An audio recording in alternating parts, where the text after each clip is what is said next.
everyone, welcome to our YouTube channel. I hope you guys are doing well. Let us today talk about a very interesting topic, methods of teaching. So we all know there are two broad categories of the methods of teaching. One is a teacher-centered method, the other is a student-centered method. What is a teacher-centered method? A method where the teacher is at the center. And a student-centered method are those methods of teaching where the student comes at the center. So a lecture method is a method where the teacher is coming, she will teach you the topics she has decided and you will listen and take your notes. It's kind of a rote learning, or maybe the students become passive here. So this is a teacher-centered approach. But when it comes to inquiry method, case study, that is that kind of method where students are also involved. So it becomes the student-centered method. Let us discuss about few topics or the few methods that are relatively new. आजकल बहुत सारे ये ऐसे terms use होने लगे हैं for the teacher-centered and the student-centered method. Let us first of all talk about direct versus indirect teaching. So what is a direct teaching? What is non-direct teaching or indirect teaching? So the concept first of all of the non-directive teaching is given by Carl Rogers. This was asked in the paper, so you should know about it. What is direct teaching? Direct teaching वो teaching होती है जिसके अंदर we have the teacher at the center and she is going to tell you what you have to do. So it is the teacher who is the authoritative figure in the class and she is going to deliver all the content. So here we have different methods under this. The teacher can use tape recordings in the class. The teacher can give you handouts, workbooks, tutorials, panels can be used. Lecture method is the most important method that the teacher can use when it comes to the direct instruction method. Directly instruction दे देती है teacher आपको. Now because of this direct instruction, a lot of time the student is not able to inquire, probe more and more things and is not that curious to know more, right? So this is a convergent type of thinking. As compared to the indirect teaching or the non-directive teaching that we have Carl Rogers talking about. So according to Carl Rogers, whenever there is a good relationship between a teacher and a student, always the student will be motivated to work better. In fact, it is the student success rate that will help the teacher to win. So the teacher will do probing. It's what? It is a key behavior and helping behavior as well. Probing karke, the teacher wants you to have a lot of zeal and enthusiasm to find your own path. So it is motivating the students. The teacher here is a facilitator and not the dominant figure. So here you can use discovery method.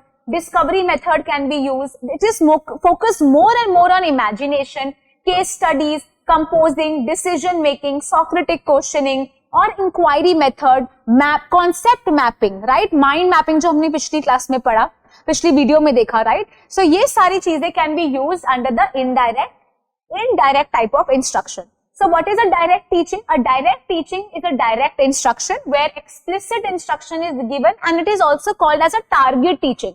Target है यही कराना है, this is what the teacher will teach and go out of the class. The whole class is given instruction and it is a teacher led instruction. The lecture method is a good example and teacher is at the center. The teacher tends to be at the center of the instruction and she is the dictating factor. While when it comes to the indirect teaching, which is also a student-centered method, the teacher creates an atmosphere when the students can use their own mind. They will come forward and use their own mind. It is also called as inquiry teaching. It is also called as discovery teaching. Right? And please in the comment down below, you have to tell me who is the one who talked about inquiry model and the discovery model of teaching. Right? Because aajkal I see a lot of questions coming from models also. Here, the teacher can give you the task, you can work in pairs, in single, and you can also work in groups to have your own knowledge. So here you are the receiver, but the student is active as well. The student will carve their own way to find the solutions. Then comes another very important and interesting method that is nowadays used, that is the cooperative method of teaching. Cooperative method. So it is a group work that is done in the class. Here everyone will work together in a cooperative manner and hence it is called as a cooperative teaching. It is also called as a reciprocal teaching. It is here where active participation in learning happens by the students and group projects are a good example of cooperative learning. What are some of the characteristics? It is more effective than just giving a lecture because here also it is teacher centered. यहाँ पे भी teacher is at the center, but here the teacher has a limited power. So you will not say that all the time the teacher at the center. You will say that ये teacher directed होता है. ये क्या होता है? Teacher directed होता है. So it is student centered but teacher directed. So you need to know this. It is student centered. The student is at the center, but teacher is highly active and the teacher is highly involved in the process. The important part of the cooperative learning is the accountability that is hold. So what happens here? You have some of the students who are given the task to learn things. Then the teacher will bring all of them together and that will be called as a cooperative teaching method. There are some of the elements that was asked in the paper as well. They asked you about these elements, the name of these elements. So you should know, and these are like the characteristics of the cooperative learning. First of all, there is always an interaction. There is a face-to-face interaction. कैसा होता है? Face-to-face. People are working together. So there is a face-to-face interaction. Then there is a positive interdependence. All are interdependent upon one another. So I am giving some of the tasks to few students that are, I am giving my tasks to the students I have selected. That is the positive interdependence that are there. Then we have the group process. So it is a group process because a number of people are working in a group. Then there are some skills like the human skills like communication or technical skills. When working together, you will also learn the art of leadership.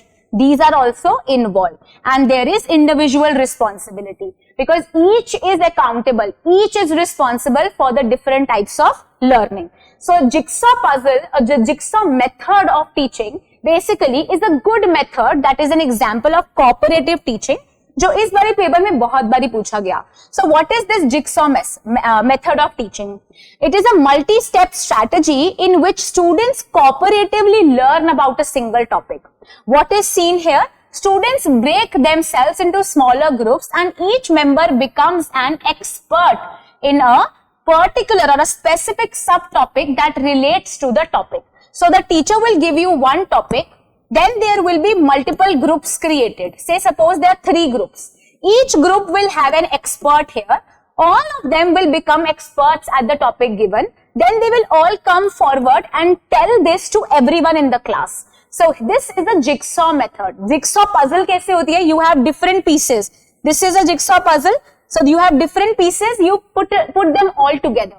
Similarly, this is group 1, this is group 2. You're bringing everything together to understand the bigger picture.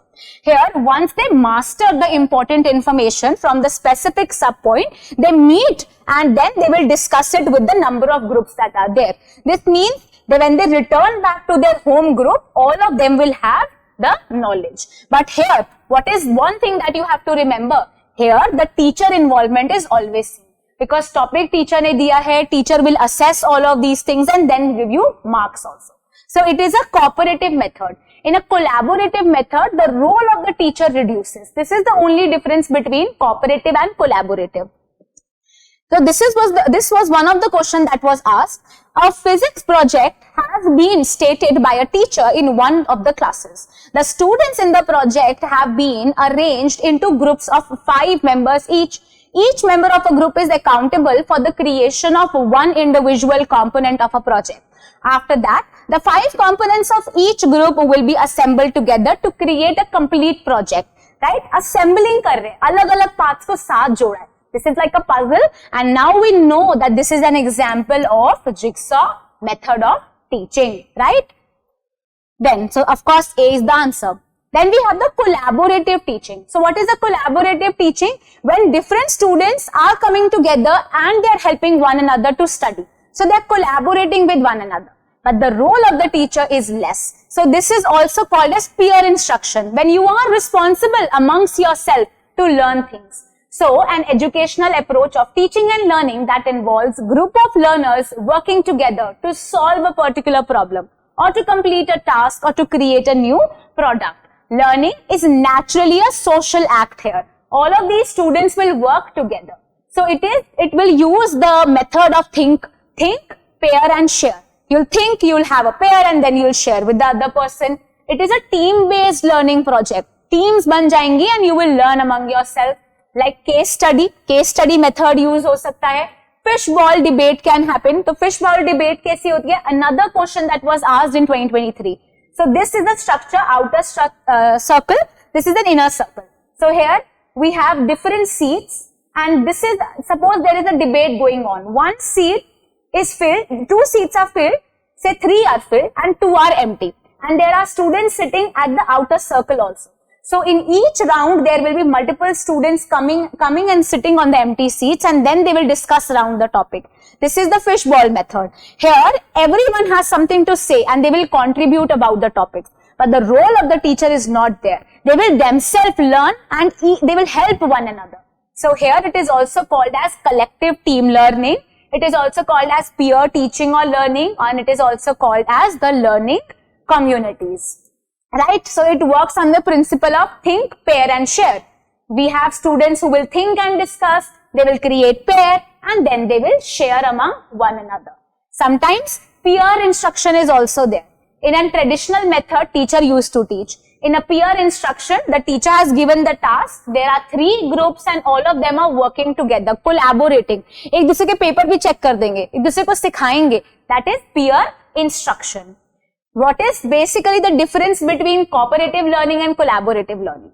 So cooperative learning is a mode of teaching where educator leaves each member of the student, कह सकते हैं student of the group, with the responsibility to uplift the academic performances of the other students. So we have the experts here, and the teacher is the one who is active. यहाँ पे in the collaborative learning, this mode of learning or teaching is that where the students are left to get together and they will do the project work. Here the teacher involvement is more visible. Here the teacher involvement is limited. Educator reviews and assesses the work and award marks at the end. And here students are going to assess themselves. So it is a self-assessment thing that will happen at an individual and at a group level. Now you will say that what is the difference between group work and collaborative learning? So in a group work, you always have independent division of work. There is more of freeloaders. There is minimal interaction between the people who are working in groups, and you help in a very minimal manner, while the emphasis is only on the product that you have created, as compared to the collaborative learning where your efforts are required, group efforts are required. Members are mutually dependent and interdependent on one another. They are what? They will always work to improve themselves. They are here helping and sharing one another, the things with one another, and the emphasis on the process and the product. Process भी important है. The process of leadership, working together, getting to know, social activity बन जाती है ये. ठीक है? So what is basically happening here? You will co-plan, you will co-teach, you will co-assess, you will co-perform with one another. This is what? This is the collaborative method. सब चीजें साथ हो रही हैं. Then another term that is very famous is the flip teaching. So the traditional type of teaching, कैसे होती थी traditional teaching, where the teacher will take lecture in the class and will give you homework to do it at your home. अभी उसे homework कह रहे हैं, you will do activities there and then learn. So this was the traditional method. But flipped classroom में क्या हो रहा है? It is the opposite, उल्टा हो जाता है. Here the teacher will give you the lecture to see, घर पे देख लेना, ठीक है? यहाँ पे technology use हो गई. That is why sometimes flipped classroom is also coming under the category of blended classroom. वो भी blended classroom बन जाता है, where you are using technology also. क्या use कर रहे हो? Technology का use कर रहे हो in the classroom. So then what will happen? The teacher will give you the lecture. आप घर पे देखो, और क्लास में क्या होगा? क्लासरूम एक्टिविटीज होगी. So at your home places you will create, maybe you will learn things on your, also you will look at the videos, but when it comes to the school you will facilitate the discussion, you will have quizzes with the students, and these are the things that will happen when it comes to the flipped classroom. So you will have students that will prepare and participate in class activities when they are coming. Before school ही वो prepare कर लेंगे. During the school they will participate in the activities and they will give feedback to one another. And जब वो दोबारा जाएंगे घर में, तब तक उन्हें concepts याद हो गए होंगे. So this is the goal. Outside the classroom you are doing certain things, and inside the classroom you are doing certain things. This is a flipped classroom. Then this was the question that was asked in your paper. Which of the following codes are not true about flipped classroom? इसमें से क्या true नहीं है about flipped classrooms? So flipped classrooms have been popular since 2013. Okay, flipped classroom is just the opposite of a normal classroom. contents, video lectures are watched at home, and assignments are done in the classroom. So what all are the things that are not true? So we all know that ये सारी statements बिल्कुल true है, while A बिल्कुल सही नहीं है. How is it not true? Because the flipped classroom was a popular concept that came out in 2007. ठीक है, flipped classroom 2007 में आता है. So it's a modern teaching method and it is very much student centered, and it is also sometimes a part of blended learning way of teaching. It became popular in 2007. It is very much opposite to the traditional classroom where the teacher will share the videos and the students will watch the content once they go home. In the class, they will work on the assignments. This will give the students the flexibility to move on their own pace. So let us discuss about this term blended teaching also एक बारी, ठीक है. So the art of combining digital learning, that means technology को अगर use करते हो आप face to face interaction के साथ, so digital learning tools when they are mixed with the traditional classroom, then we call it as the blended teaching. So of course it started with the face to face learning, and then the classrooms के अंदर हम we started to use the teaching aids started to use. Now you call it as flipped classroom or hybrid classroom, blended classroom, and now we are also moving towards fully online classroom. So I hope you understood. If you still have any doubt, you can ask me that in the comment section and I'll surely reply to you. Thank you.